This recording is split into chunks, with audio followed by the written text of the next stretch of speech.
Speaker थे तो उन्हीं के सोसाइटी के लोग कहते हैं कि प्रोटोकॉल अधिकारी उनके बारे में बोलने लगे लोग। उनका कोई योगदान नहीं बताना चाहता हूँ मैं। देखिए, मैं किसी व्यक्ति के खिलाफ नहीं हूँ, वो आदरणीय नेता हैं, सम्मानीय हैं और हम लोगों के एक राजनीतिक रूप से गार्जियन भी हैं। वो मैं उनका बहुत कदर करता हूँ, लेकिन कभी कभी वो ऐसा बोल देते हैं, अब भाषा पर उनकी कोई पकड़ नहीं है, भाषा की मर्यादा को भी वो लांघ जाते हैं बराबर। ये जो पकोलिया अभी ढाला पास हुआ है 101 करोड़ की लागत से, उसमें उनका कितना योगदान है?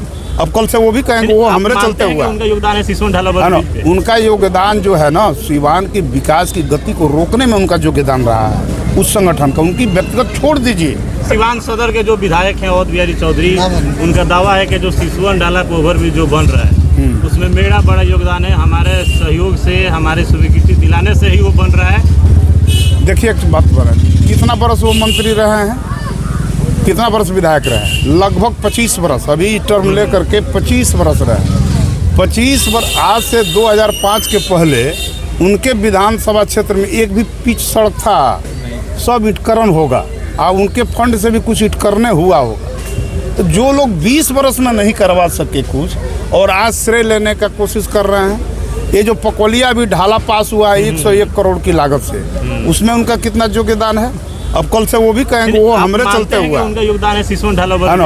उनका योगदान जो है ना, सीवान की विकास की गति को रोकने में उनका योगदान रहा है उस संगठन का। उनकी व्यक्तिगत छोड़ दीजिए। जब स्पीकर थे तो उन्हीं के सोसाइटी के लोग कहते हैं कि प्रोटोकॉल अधिकारी उनके बारे में बोलने लगे लोग। उनका कोई योगदान नहीं है। मैं आपको बताना चाहता हूँ, देखिए, मैं किसी व्यक्ति के खिलाफ नहीं हूँ, वो आदरणीय नेता हैं, सम्मानीय हैं और हम लोगों के एक राजनीतिक रूप से गार्जियन भी हैं। वो मैं उनका बहुत कदर करता हूँ, लेकिन कभी कभी वो ऐसा बोल देते हैं, अब भाषा पर उनकी कोई पकड़ नहीं है, भाषा की मर्यादा को भी वो लांघ जाते हैं बराबर। आदमी को मर्यादा में करनी चाहिए। ठीक है, कोई भी जनप्रतिनिधि या कोई श्रेय लेना चाहता है, कोई बुरा बात नहीं है। अगर सिसवन ढाला का पूर्णतः वो लेना चाहें तो ले ले, कोई दिक्कत नहीं। लेकिन सीवान की जनता जानती है कि किनके बदौलत हुआ। वो बिहार के कैबिनेट से 17 महीना वो भी थे सरकार में, स्पीकर थे, क्यों नहीं पास करवा दिए, क्यों नहीं टेंडर करवा दिए? उसी 17 महीना का हवाला दे रहे हैं कि उसी 17 महीना के बीच में हमने इसको कराया तो स्वीकृति। अरे भाई, तक हुआ क्यों नहीं? हुआ क्यों नहीं? हो जाना चाहिए था, टेंडर करवा देना चाहिए था। हमको तो रेल मंत्रालय से जब प्रशासनिक स्वीकृति का लेटर आया और मीडिया के सामने मैंने रखा तो लोगों को विश्वास भी नहीं हो रहा था कि सचमुच सिसवन ढाला बनेगा। जब टेंडर हो गया, टेंडर हो जाने के बाद भी लोग कह रहे थे कि नहीं, गलती बोल रहे हैं रमेश जी। जब हाथ लगा तब बोल रहे हैं। ठीक है, इसी तरह देखिए, हम लोगों के शासनकाल में सीवान में ऐतिहासिक विकास हुआ। 600 करोड़ की लागत से मैरवा में मेडिकल कॉलेज बना। सूता फैक्ट्री नाम से जो है यहाँ इंजीनियरिंग कॉलेज आज पढ़ाई हो रही है, वो चौधरी जी के शासन में ही वो खंडहर हो चुका था। सूता फैक्ट्री भी बंद हुआ, उन्हीं के शासनकाल में हुआ। ये लोग क्या बात करेंगे?